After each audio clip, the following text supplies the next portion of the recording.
when you turn to uh, Habakkuk chapter 3, நான் என்ன வசனம் சொல்ல போறேன்னு உங்களுக்கு ஏற்கும் தெரியும்.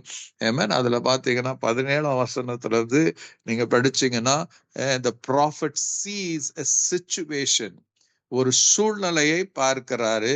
ஆமென். ஜனங்களுடைய ஒரு இக்கட்டான ஒரு சூழ்நிலையில அவங்க வந்து இருக்கிறதை பார்க்கிறாரு. they see, அவர்கள் சுற்றிலும் as they are just living, they couldn't see any hope. இல்லாத நேரத்துல there is a word of hope that proceeds from God. ஒரு தீர்க்கதரிசி இதை எழுதுறாருன்னா he receives a message and gives it to the people. அப்போ இஸ்ரவேல் மக்களுக்கு ஒரு செய்தியை கொடுக்கிறாருங்க. என்ன செய்தி கொடுக்கிறாரு? அத்திமலர் மரம் துளிர் விடாம போனாலும், திராட்சை செடிகளில் பழம் உண்டாகாமற் போனாலும், ஒலிவ மரத்தின் பலன் அற்று போனாலும், வயல்களிலே தானியம் தானியம் விளையாமற் போனாலும், கிடையில் ஆட்டு மந்திகள் முதலற்று போனாலும், தொழுவத்திலே மாடு இல்லாமல் போனாலும், நான் கர்த்தருக்குள் மகிழ்ச்சியாயிருப்பேன், என் ரட்சிப்பின் தேவனுக்குள்ள நான் களி கூறுவேன். ஹல்லேலூயா. இங்க ஒரு ப்ராஃபட் தீர்க்கதரிசி, ஆபகுக் தீர்க்கதரிசி சொல்றாரு, when nothing is there, என்னை சுற்றி ஒண்ணுமில்லை, when there is darkness surrounded me, என்னை சுற்றி இருள் இருக்கிறது, எனக்கு முன்பாக there is I cannot see my future, என் எதிர்காலம் எனக்கு தெரியல, it's darkened. ஹல்லேலூயா. என்னை சுற்றி பலவிதமான தீமையான காரியங்கள் இருக்கிறது, நான் எங்க திரும்பினாலும் I couldn't find, யோபு சொன்னது போல நான் தேடுகிறேன், I couldn't find God. அப்படியான ஒரு சூழ்நிலை இருக்கிற அந்த ஒரு சூழ்நிலையை இந்த தீர்க்கதரிசி எழுதிட்டு, அதனுடைய அந்த எழுதி முடிக்கும் போது எழுதும் போது அவர் சொல்றாரு, even though I couldn't see anything, but still I have hope. என்ன ஹோப்புங்க? நான் கர்த்தருக்குள் மகிழ்ச்சியா இருப்பேன், என்று ரட்சிப்பின் தேவனுக்குள் களி கூறுவேன். ஆமென். ஹல்லேலூயா. உங்க பாஸ்ட் எப்படின்னு இருந்துச்சுன்னு தெரியாது, உங்க பிரசன்ட் தெரியாது. I don't know about your future, how it is going to be, எனக்கு தெரியாது. But as a man I cannot know your past, your present and your future. But my God, the God whom you serve, the God whom I serve, நீங்களும் நானும் ஆராதிக்கிற தேவன், he is not only the God of past, he is the God of present and he is the God of future.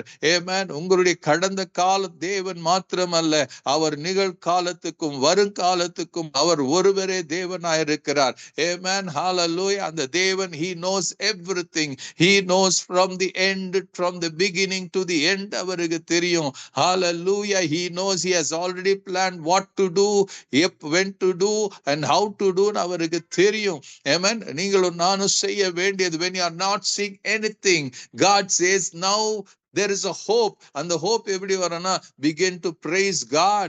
தேவனை துதிக்க ஆரம்பிங்க. இங்க prophet சொல்றான், நான் ஒண்ணும் இல்லைங்க, I am not seeing nothing. Hallelujah. என்னுடைய கடன் பாரம் அதிகமா இருக்குதுன்னு சொல்லலாம், என்னுடைய பேங்க் பேலன்ஸ் இல்லைன்னு சொல்லலாம். You can say that still I ஆம் ஜஸ்ட், என்னுடைய நிறைய ஏமன் ஐ ஆம் சிக்னஸ் என்னை இன்னும் விட்டு போகலன்னு சொல்லலாம். You can be worried about many things and many things which is நீங்க பார்க்க முடியாம தவித்து கொண்டிருக்கிற இந்த சூழ்நிலையில, but God says look to me, என்னை பாரு, I am still holding a future. உன் எதிர்காலம் என் கரத்துல இருக்கிறது, உன்னுடைய நாளை என்னுடைய கரத்துல இருக்கிறது, உன்னுடைய பிரச்சனைக்கு பதில் என்கிட்ட இருக்கிறது, உன்னுடைய சூழ்நிலை மாற்றக்கூடிய வல்லமை என்கிட்ட இருக்கிறது. Hallelujah. Let anything happen, உனக்கு I am just there for you. நீங்க செய்ய வேண்டியது என்னன்னா, now rejoice. நமக்கு அது பைத்தியக்காரத்தனமா இருக்கும். ஒண்ணு நடக்காத போது, ஒண்ணு இல்லாத போது, அற்புதம் இன்னும் நடக்காத போது எப்படிங்க ரிஜாய்ஸ் பண்றது? அப்போஸ்தலனாகிய பவுல் எழுதுவார், பிலிப்பியர் 4ஆம் அதிகாரத்துல நீங்க படிச்சீங்க, he writes, hallelujah, I say Rejoice. அவர் சொல்ல rejoice. Once again I say rejoice. சந்தோஷமா இருங்க. மறுபடியும் உங்களுக்கு சொல்லுகிறேன், சந்தோஷமா இருங்க. When Paul wrote that scripture, he was not in a good position. He was already there in the prison. சிறைச்சாலையில, ரோமாபுரியில சிறைச்சாலையில அவர் அடைக்கப்பட்டு இருக்கிறாரு. அந்த அடைக்கப்பட்ட சிறைச்சாலையில இருந்து அவர் எழுதுகிறார். When he wrote, he said, I am rejoicing in God, even though எனக்கு விடுதலை எப்ப நடக்கும்னு தெரியாது, என்ன ரிலீஸ் பண்ணப்படுவேனா தெரியாது, என்ன நடக்கும்னு தெரியாது, but I know I have a future. I have a great future in God. Hallelujah. அவர் ஏற்கனவே எனக்கு ஒரு ஸ்தலத்தை ஆயத்த பண்ணி இருக்கிறார். அவர் எங்க இருக்கிறாரோ நான் அங்க இருக்கணுங்கிறதுக்காக ஒரு அழகான ஸ்தலத்தை அவர் எனக்காக ஆயத்தப்படுத்தி இருக்கிறார். Amen. One day I'm going to be with Jesus. From eternity to eternity நான் அவரோடு இருக்க போகிறேன். ஆனா இந்த சரீரத்திலே I'm going to I believe that I'll still live some more time, some more days. எதுக்குனா, the more I live on this earth, I am going to bring all the secrets of heaven to you. உங்களுக்கு பரலோகத்தின் ரகசியத்தை, தேவனுடைய திட்டங்களின் ரகசியத்தை நான் உங்களுக்கு வெளிப்படுத்தி கொடுக்க முடியும். Hallelujah. But I know, but I want to be with the Lord. என்னுடைய ஆசைலாம் இந்த பூமியை விட்டு I want to be with God. But God, I know my future is strong with God. My future cannot be disillusioned by anything. என்னுடைய எதிர்காலத்தை குறித்து எனக்கு முழு நிச்சயம் உண்டு. Hallelujah. இந்த பூமியில இருக்கிற வரைக்கும் I'll be a witness to Jesus. Hallelujah. Even when I sleep into, or when நான் மரிக்கும் போது I know I will be with my God for eternity to eternity. He knew that hope. அதான் இங்க ஹபக்குக் சொல்றான், எனக்கு ஒண்ணு இல்லைனாலும் அத்தி மரத்துல துளிர் விடாம போனாலும் சரி, even if I couldn't see திராட்சை செடியில் பழம் இல்லாம போனாலும் சரி, ஒலிவ மரத்தில் பலன் இல்லாம போனாலும் சரி, வயல்களில் தானியம் விளையாம போனாலும் சரி, ஆட்டு மந்தையில என்ன இல்லைங்க, ஆட்டுக்கு இடையில் ஆட்டு மந்தைகள் இல்லாம போனாலும் சரி, மாட்டு தொழுவத்துல மாடு இல்லாம போனாலும் சரி, one thing I do, I will rejoice in the Lord. The reason என்னன்னா, I know my future is strong in the hand of the Lord. என்னுடைய எதிர்காலம் கர்த்தருடைய கரத்தில் இருக்கிறது.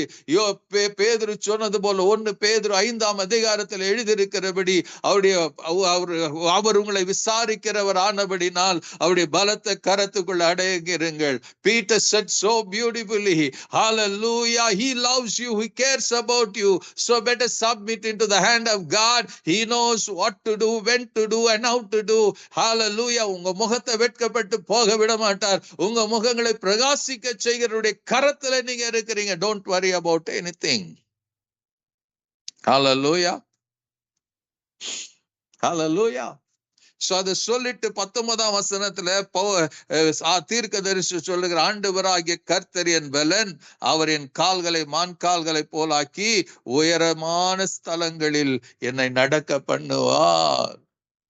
I don't see any good, but I know என் ஆண்டவர் என்ன பண்ணுவாரு, என்னை உயரமான ஸ்தலங்களில் என்னை நடக்க பண்ணுவார். Amen. Hallelujah.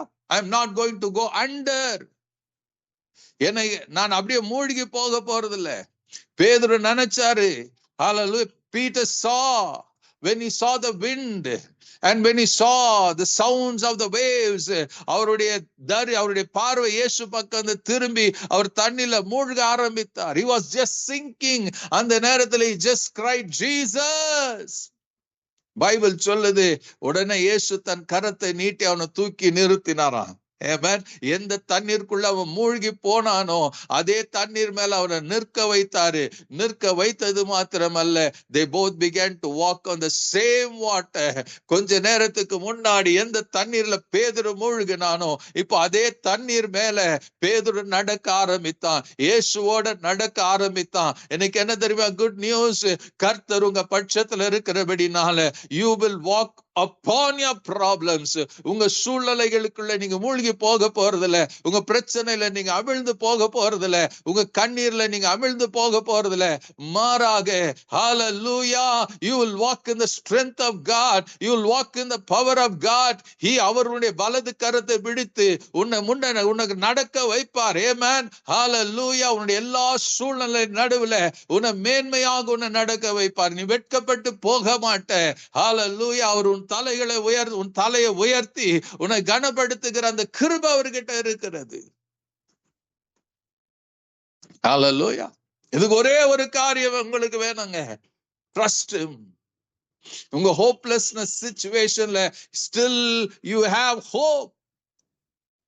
Romans 4ல சொல்லும், in the midst of hopelessness, Abraham hoped in God. Abraham hoped in God. நம்புவதற்கு ஒன்றுமில்லாத போது கூட, at the age of 100 அவருக்கு 9900 ஆச்சுங்க. he had no hope. இனி தனக்கு குழந்தை, சாராளுக்கு ஒரு கருவுல குழந்தை சுமப்பாலான்னு தெரியாது. ஆனால் அவன் என்ன பண்ணாங்க? God said that he is going to do something and I believe God will do it. Against all hope, Abraham in hope believed and became a father of many nations. Abraham போல he did not, the Bible says he did not waver through unbelief regarding the promise, but was strengthened in his faith, gave glory to God, being fully persuaded that God had the power to do what he has promised. எனக்கு என்ன தெரியுமா? கர்த்தர் உங்களுக்கு சொன்னதை செய்கிற வல்லமை அவர்கிட்ட மாத்திரம்தான் இருக்கிறது. And he will do it at any cost. உங்க வாழ்க்கையில செய்வாரு, நிச்சயமா செய்வாரு. நீங்க மூழ்கி போக போறதில்ல, நீங்க எரிந்து போக போறதில்ல.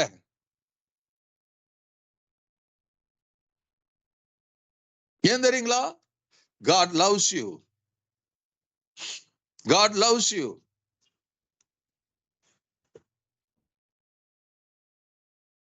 உங்களுக்கு செய்யலனா அவர் உங்க மேல வச்சு நீங்க அவர் மேல வச்சிருக்கிற நம்பிக்கையும் அவர் உங்க மேல வச்சிருக்கிற அந்த அன்பும் இட்ஸ் ஃபேக் ஆயிரும்.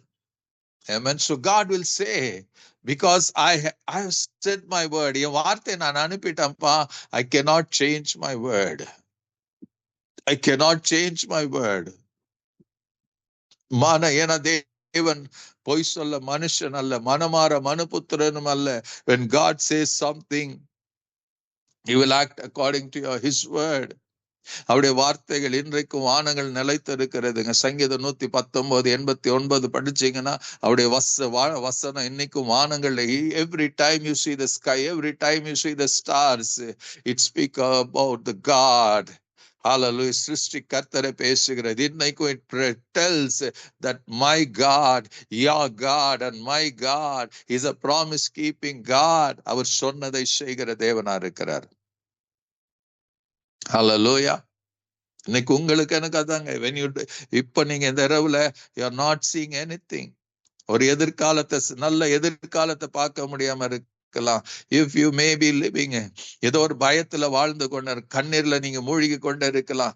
ஏதோ நடக்க வேண்டியது நடக்காம போச்சு நீங்க கலங்கி கொண்டு இருக்கலாம். நீங்க ஏமாற்றப்பட்டு இருக்கலாம். You may be just telling yourself, Lord, why இது ஏன் என் வாழ்க்கையில நடக்கணும்? What did I did? Hallelujah. Remember, your God is still seated on the throne. அவர் சிங்காசனத்துல வீற்று இருக்கிறார். உங்க கண்ணீரை அவர் துருத்தில ஏந்தி வைத்து கொள்ளுகிற தேவரா இருக்கிறார். அவர் ஜெபத்தை கேட்கிறவர் என்று அவருக்கு பெயர் உண்டு. அவர் ஜெபத்தை புறக்கணிக்காத தேவன். அவர் சொன்னார் அல்லவா, கேளுங்கள் அப்பொழுது உங்களுக்கு கொடுக்கப்படும், தட்டுங்கள் உங்களுக்கு திறக்கப்படும், தேடுங்கள் நீங்கள் கண்டடைவீர்கள் என்று சொன்னவர் பொய் சொல்லலங்க, அவர் உண்மையை சொல்ல இருக்கிறார். Hallelujah. Ask, keep asking. Knock, keep knocking. Seek and keep seeking. நிச்சயமா what God has prepared for you, அது உங்க வாழ்க்கையில நிச்சயமா வந்து சேரும். Amen. Hallelujah. நல்லா தெரிஞ்சுக்கீங்க. You are not rejected. You are accepted in the beloved. You are accepted in the beloved. உங்களுக்குரியத உங்க நாள்ல அவர் உங்களுக்கு நிச்சயமா தந்தருளுவார். இங்க சங்கீதக்காரன் சொன்னது போல, when you are just, நல்லா தெரிஞ்சுங்க, when you are seeing nothing happening, அந்த நேரத்தில் if you make a choice to praise him, அவரை மகிமைப்படுத்தி அவரை துதித்து அவரை ஆராதிப்பீங்கன்னா, hallelujah, அப்போ கர்த்தர் என்ன செய்வாராம்? 19ஆம் வசனத்துல சொல்லும், ஆண்டவராகிய கர்த்தர் என் பலன், அவர் என் கால்களை மான் கால்களை போலாக்கி உயரமான ஸ்தலங்களில் என்னை நடக்க பண்ணுவார். Amen. The sovereign Lord is my strength. He makes my feet like the feet of the deer. He enables me to go on the heights. உங்களை ஒருபோதும், ஹalleluya, மரண இருளின் பள்ளத்தாக்கில் நடந்தாலும் அவர் கூட இருப்பார். உங்க கண்ணீரின் பள்ளத்தாக்கு களிப்பான நீரூற்றாக மாறும். Not because anything good about us, it is because God is always good. அவர் என்றென்றைக்கும் நல்லவரா இருக்கிறாரு, நல்லவராகவே இருக்கிறாரு, நல்லவராகவே இருக்க போகிறாரு. Amen. Hallelujah. He loves you. He cares about you. நிறவுல கூட just trust him. Hold on to him. அவர் பெரிய காரியங்களை உங்க வாழ்க்கையில செய்வார்.